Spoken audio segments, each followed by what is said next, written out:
یہ آخری عشرے میں آدمی جو ہے اللہ کی چوکھٹ پر ہی جا کر بیٹھ جائے،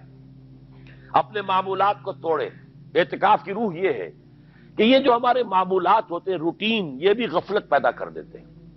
ایک عادت بن گئی، صبح اٹھتے یہ کرنا، پھر یہ کرنا، پھر دفتر جانا، پھر آنا، پھر یہ، اس کے اندر پھر وہ آدمی کوئی جاگتا ہی نہیں، ہوش میں آتا ہی نہیں۔ وہ گویا کہ ایک مدہوش سا ہے اور ایک وہ اپنا سائیکل چل رہا ہے خود بخود۔ اس سائیکل کو توڑو، جیسے 5 دفعہ وہ سائیکل توڑتے ہو نماز کے لیے۔ آؤ یہاں آؤ، آؤ سجدے میں گرے، لوح جبین تازہ کریں، یاد کرو اللہ کو دوبارہ، اپنا عہد استوار کرو دوبارہ، ایاک نعبد و ایاک نستعین۔ اسی طرح سال میں ذرا یہ 9-10 دن بھی ایک دفعہ توڑو اپنے روٹین کو، جاؤ وہاں ڈیرا لگا لو مسجد کے اندر اللہ کے در پر، سوائے جو ناگزیر ہوائج انسانیاں ہیں، پیشاب وغیرہ کے لیے جانا ہے باہر، جاؤ وضو کرو پھر آ کے بیٹھ جاؤ۔ محض فرحت حاصل کرنے کے لیے نہانے کی اجازت بھی نہیں ہے۔ غسل واجب ہو گیا ہو تو نہاؤ، ورنہ پھر یہ کہ ہیلے بتاتے ہیں ہمارے علماء کہ وضو کی نیت سے جاؤ غسل کر کے آ جاؤ، اس لیے کہ معلوم ہے کہ آج آدمی کی جو عادت بن گئی ہوئی ہے روزانہ نہ نہائیں تو طبیعت پہ کسل رہتا ہے، لیکن اسی کو تو توڑنا ہے، اسی روٹین کو تو توڑنا ہے۔ اصل میں اجازت نہیں ہے، اصلاً اجازت نہیں ہے۔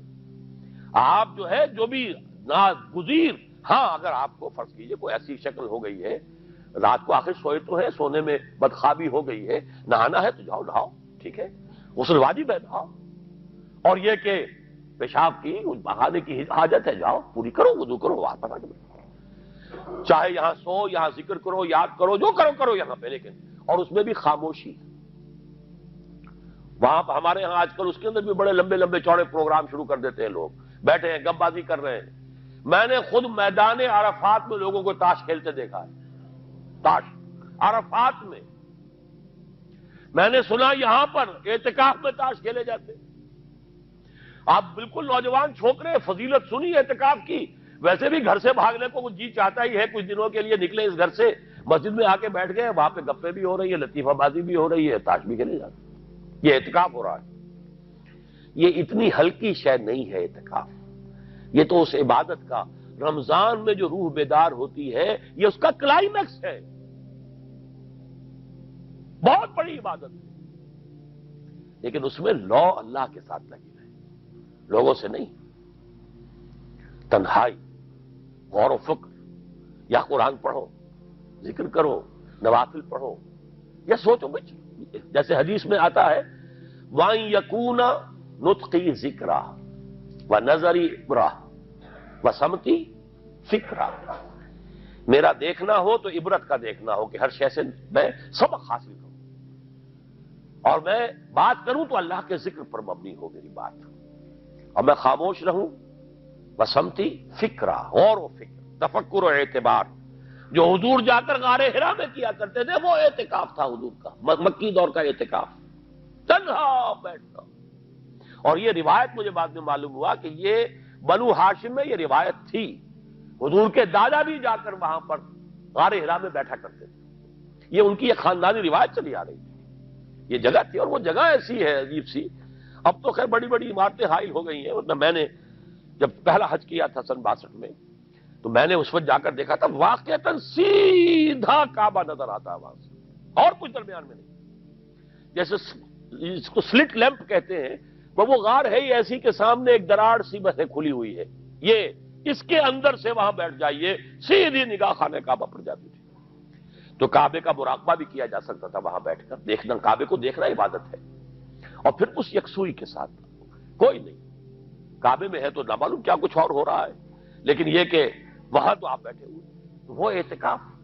یہی اعتکاف حضرت موسیٰ نے کیا تھا 40 دن کا، تب تورات ملی تھی،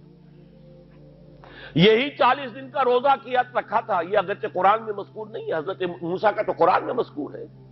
حضرت عیسیٰ کا انجیل میں مذکور ہے، 40 روز کا روزہ اور اعتکاف پہاڑوں میں کیا جاتا، تب انجیل ملی، یہی اعتکاف تھا جو حضور کر رہے تھے غار حرا میں، تب قرآن، اقرا بسم ربک الذی خلق، خلق الانسان من علق، یہ تو اس کا ایک عکس، اس کی ایک جھلک ہونی چاہیے۔ میں نے روح اعتکاف پر بھی ایک زمانے میں ایک تقریر کی تھی، میں نے دیکھا چھپی ہوئی تھی، اب پتہ نہیں کہیں اویلیبل ہے یا نہیں، ایک علیحدہ کتابچے کی شکل میں بھی تھی، ویسے عظمت سیام و قیام رمضان مبارک پر بھی میرا کتابچہ ہے، عظمت صوم، جس میں کہ پھر میں نے یہ انسان کے 2 وجود، اس کے بارے میں بھی خاصی وضاحت کے ساتھ گفتگو کی ہے، وہ بھی میرا کتاب چاہے شاید باہر اس پہ ہوں گے۔ تو فرمایا جب تم اعتکاف میں ہو تو ان کے ساتھ مباشرت نہیں کر سکتے۔ تلک حدود اللہ ہے، یہ اللہ کی حدود ہیں، فلا تقربوہا، ان کے قریب مت جانا۔ قرآن مجید میں حدود اللہ کے لیے یا تو آتا ہے فلا تعتدوہا، یہ اعتداء کہتے ہیں کسی حد کو کراس کر جانا، تجاوز کرنا، اور جہاں زیادہ احتیاط کی بات ہے وہاں فلا تقربوہا، آخری حد کے قریب تک نہ چلے جانا، مبادا کہیں غلطی سے قدم جو ہے ادھر پڑ جائے۔ جیسے حضور نے حدیث کے اندر بیان فرمایا الا لکل ملک حمل، ہر بادشاہ کی ایک محفوظ چراگاہ ہوا کرتی تھی، اسی کے جانور اس میں چریں گے، کوئی رعیت میں سے کسی کی بھیڑ بکری، کسی کا کوئی جو ہے گھوڑا وہاں نہیں آ سکتا۔ اب اگر کسی کا گھوڑا یا کسی کی بھیڑ بکری چلی گئی، وہ مجرم ہو گیا، پکڑا جائے گا، گردن ماری جائے گی۔ تو حضور نے فرمایا کہ اللہ کی بھی ایک محفوظ چراگاہ ہے، اللہ کی حما کیا ہے؟ محارمہ، جو چیزیں اس نے تم پر حرام کر دی، ان کے قریب نہ جانا۔ تو دیکھو اگر کوئی چرواہا اپنی بھیڑوں بکریوں کو بالکل آخری حد تک لے جائے گا، اس بادشاہ کی جو وہ حد ہے، تو اندیشہ ہے کہ بھیڑیں بکریاں کہیں ایک چھلانگ لگائے اور بادشاہ کی چراگاہ میں داخل ہو جائے، لہذا ذرا فاصلے پر رہا کرو۔ یہ ہے آخری حد تک نہ جاؤ بلکہ کچھ فاصلے پر رہو۔ فلا تقربوہا، یہ اللہ کی حدود ہے تو ان کے قریب مت پھٹکو۔ کذالک یبین اللہ لکم آیاتہ للناس لعلہم یتقون، اسی طرح اللہ تعالی اپنی آیات لوگوں کے لیے واضح کر رہا ہے تاکہ وہ بچیں، تقوی کی روش اختیار کریں، حدود الہی کا احترام کریں، اس میں کہیں تجاوز تو دور رہا، اس کے قریب بھی نہ آئے۔